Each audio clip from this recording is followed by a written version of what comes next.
ഞങ്ങളൊക്കെ കഴിച്ചോ? ഭക്ഷണം കഴിച്ചോ? ഞങ്ങൾ കഴിച്ചില്ല, വെയിറ്റ് ചെയ്തു അല്ലേ? അപ്പോൾ എന്താണ്, എല്ലാവർക്കും ഒരുപാട് സന്തോഷം. ഈ ഒരു ഞങ്ങളുടെ ലൈഫിലെ ഇത്രയും മനോഹരമായിട്ടുള്ളൊരു ആഘോഷത്തിൻ്റെ ഭാഗമാവാൻ നിങ്ങളും കാണിച്ച ആവേശത്തിന് ഒരുപാട് നന്ദി. കുറേ പരിമിതികളുണ്ടായിരുന്നു, കാരണം സെലിബ്രിറ്റി ഗസ്റ്റ് ഉണ്ട്, ഫാമിലി ഉണ്ട്. നമ്മളെല്ലാവരും കൂടെ ഇത്രയും ആൾക്കാരെ ഇത്രയും ചെറിയ സമയം കൊണ്ട് മാനേജ് ചെയ്യുക എന്നുള്ളതിൻ്റെ ഒരു ചാലഞ്ച് ഉണ്ട്. ഇപ്പോൾ 2:45 ഹാളിൽ നിന്ന് ഇറങ്ങണം, സമയം പാലിക്കണം. അപ്പോൾ അതിൻ്റെയൊക്കെ ചില പരിമിതികൾ ഉണ്ടായിട്ടുണ്ടാവും, നിങ്ങൾക്ക് ചില റെസ്ട്രിക്ഷൻസ് ഉണ്ടാവും, അത് മനസ്സിലാക്കുമെന്ന് വിശ്വസിക്കുന്നു. എന്തായാലും ഒരുപാട് നന്ദി, നമ്മൾ ഇത്രയും ആവേശത്തോടു കൂടി ഇതിൻ്റെ ഭാഗമായതിന്. പിന്നെ ഇത് കണ്ടുകൊണ്ടിരിക്കുന്ന എല്ലാവരോടും പറയാനുള്ളത് ഇത്ര മാത്രമാണ്, എൻഗേജ്മെൻറ്റിൻ്റെ അന്ന് അനൗൺസ് ചെയ്ത മുതൽ ഇത് നിങ്ങളുടെ വീട്ടിലെ ഒരു കല്യാണം പോലെയാണ് എല്ലാവരും ഇത് കൊണ്ടാടുന്നത്. ഞാൻ എന്നെക്കൊണ്ട് പറ്റുന്ന രീതിയിലൊക്കെ ഞങ്ങളുടെ ഈ ആഘോഷം നിങ്ങളിലേക്ക് എത്തിക്കാൻ പല രീതിയിലും ശ്രമിച്ചിട്ടുണ്ട്. നിങ്ങളെ എങ്ങനെയെങ്കിലൊക്കെ ഇതിൻ്റെ ഭാഗമാക്കാനുള്ള ശ്രമങ്ങൾ നിങ്ങളിലേക്ക് ഞാൻ എത്തിച്ചിട്ടുണ്ട്. ഇനിയും ഈ ഒരു പ്രാർത്ഥനയും ഈ ഒരു സന്തോഷവും ഞങ്ങൾ നിങ്ങളുടെ കുട്ടികളാണ് എന്നുള്ളൊരു ഈ തോന്നലും എന്നും ഉണ്ടാവുക. കുറച്ച് ടയേർഡാണ്, കഴിഞ്ഞൊരു 3-4 ദിവസമായിട്ട് ഇന്നലെ തൊടാത്ത ആഘോഷങ്ങളായിരുന്നു. വളരെ ആവേശത്തിലായതുകൊണ്ട് തന്നെ അപ്പം ക്ഷീണം അറിഞ്ഞില്ല, ഇപ്പം മെല്ലെ ക്ഷീണം അറിഞ്ഞു തുടങ്ങിയിട്ടുണ്ട്. 2-3 ദിവസമായിട്ട് ഒരാൾ കിടന്ന് ഉറങ്ങിയിട്ട് പോലുമില്ല, കിളി പോയി നിൽക്കുകയാണ്.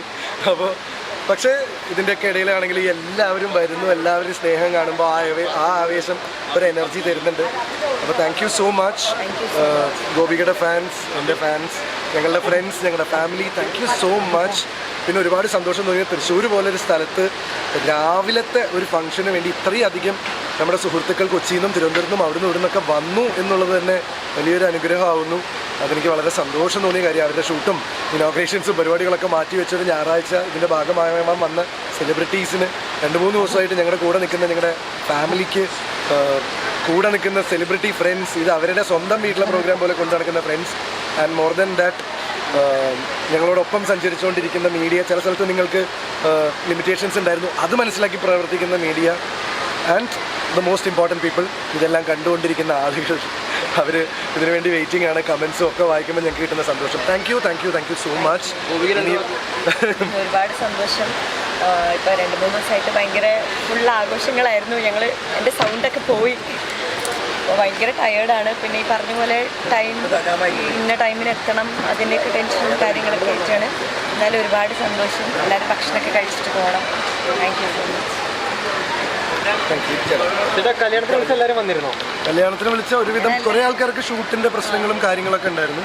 എന്ന് വെച്ച് കഴിഞ്ഞാൽ രാവിലെ ആണല്ലോ, നമുക്ക് ഇനി ഒരു റിസപ്ഷനായിട്ട് നമ്മൾ ഉദ്ദേശിക്കുന്നില്ല, അല്ലെങ്കിൽ കൊച്ചിയിലൊരു റിസപ്ഷൻ ഉദ്ദേശിക്കുന്നില്ല. ഞങ്ങൾ വടക്കുന്നാഥൻ്റെ മണ്ണിൽ കല്യാണം കഴിക്കണം എന്ന് ആഗ്രഹം ഉണ്ടായിരുന്നു. അതിന് ഗോപികയുടെ ഫാമിലിയും സമ്മതിച്ചു. ഞങ്ങൾ എല്ലാവർക്കും ആക്സസിബിൾ ആയിട്ടുള്ളൊരു സ്ഥലം തിരഞ്ഞെടുത്തു. പട്ടാമ്പിയിൽ നിന്ന് തൃശ്ശൂർ ആക്സസിബിൾ ആണ്. കോഴിക്കോട് നിന്ന് പട്ടാമ്പിനേക്കാൾ കണക്ടിവിറ്റി തൃശ്ശൂരാണ്. കൊച്ചിക്കാർക്കും തൃശ്ശൂർ വലിയ ദൂരമില്ല. അങ്ങനെ നോക്കിയപ്പോൾ പിന്നെ കേരളത്തിൻ്റെ നടുഭാഗമാണ്. സോ അങ്ങനെ വെച്ച് എല്ലാവരും ഉൾക്കൊള്ളിച്ച് ഒരു വലിയ ഒരു ഫംഗ്ഷനിലൂടെ കല്യാണം തീർക്കുക. ഇനിയൊരു ആഫ്റ്റർ പാർട്ടിയോ ഇതൊന്നുമില്ല. കഴിഞ്ഞ 2-3 ദിവസമായിട്ട് കുറേ നമ്മുടെ ഏറ്റവും നിങ്ങൾ അറിയുന്നുണ്ടല്ലോ സുഹൃത്തുക്കളും കാര്യങ്ങളൊക്കെ കൂടിയിട്ട് ഞങ്ങളുടെ കയ്യിലായിരുന്നില്ല, അവരെന്നെ ഏറ്റെടുക്കുകയായിരുന്നു. വിളിച്ചതിൽ ഒരുപാട് പേര് വന്നു, ഒരുപാട് പേർക്ക് വരാൻ പറ്റിയില്ല. പല ആൾക്കാരും മെസ്സേജ് അയച്ച് അറിയിച്ചു.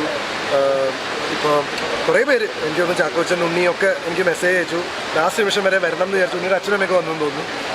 കൃതി ഷെട്ടി മെസ്സേജ് അയച്ചു. അങ്ങനെ കുറേ പേര് ലാസ്റ്റ് നിമിഷം വരാൻ പറ്റില്ല എന്ന് പറഞ്ഞ് മെസ്സേജ് അയച്ചു. ബട്ട് ഹാപ്പി, കാരണം എനിക്കും പല കല്യാണങ്ങൾക്കും വിളിച്ച കല്യാണങ്ങൾക്ക് പോകാൻ പറ്റാറില്ല ചില കാര്യങ്ങളാകുമ്പോൾ, അത് നമുക്ക് മനസ്സിലാവുന്നതാണ്. പിന്നെ വിളിച്ചവരൊക്കെ വന്നോ സത്യം പറഞ്ഞ് ചോദിച്ചാൽ അത് മനസ്സിലാക്കാനുള്ളൊരു മാനസികാവസ്ഥയിലല്ല ഞങ്ങൾക്കൊക്കെ ഫുള്ളൊരു പുകയാണ് ഫീൽ ചെയ്യുന്നത്. ആരൊക്കെ വന്നു ആരൊക്കെ വന്നില്ല എന്ന് അങ്ങനെ രജിസ്റ്റർ ചെയ്യാൻ പറ്റുന്നൊരു, ഞാൻ പറഞ്ഞല്ലോ, കുറേ കഴിയുമ്പോൾ ഇത് മൊണോട്ടണസ് ആയി പോകും. അപ്പോൾ ഞാൻ 3-3.5 മണിക്കൂറായില്ലേ ഇവിടെ നിൽക്കണു. ഇത്രയും ആൾക്കാരെ കാണുമ്പോൾ എല്ലാവരും വന്നോ ഇല്ലയോ എന്നൊന്നും മനസ്സിലാവില്ല. പക്ഷെ കുറേ ആൾക്കാരുണ്ടായിരുന്നു. ഫ്യൂച്ചർ പ്ലാൻ ഇപ്പോൾ പറയാൻ പറ്റിയൊരു മാനസികാവസ്ഥയല്ല. ഞങ്ങൾക്ക് ഇപ്പോഴത്തെ പ്ലാൻ എന്ന് പറയുന്നത് ഭക്ഷണം കഴിക്കുക, ബോധാവസ്ഥ വീണ്ടെടുക്കുക. അതൊന്നും പറയാറായിട്ടില്ല. അത് എന്താണെന്ന് വെച്ചിട്ടുണ്ടല്ലോ, ഇത്രയും ഗഹനമായ ചോദ്യങ്ങൾക്കൊന്നും ഒരു ഉത്തരം പറയാൻ പറ്റിയ അവസ്ഥയല്ല. അതുകൊണ്ടാണ്. എന്തായാലും ഇപ്പോൾ ഞങ്ങൾ വളരെ സന്തുഷ്ടരാണ്. എല്ലാവരുടെയും സ്നേഹവും എല്ലാവരുടെയും ആശീർവാദവും ഒക്കെ കൊണ്ട് ഞങ്ങൾക്ക് മുന്നോട്ട് പോകാൻ പറ്റുന്നുണ്ട്. ആ ഒരു സന്തോഷത്തിലാണ്. Thank you. നല്ല പ്രോജക്റ്റ് തന്നെ നമുക്ക് താങ്ക് യു സോ മച്ച്. ഭക്ഷണം കഴിച്ചിട്ട് പോണേ.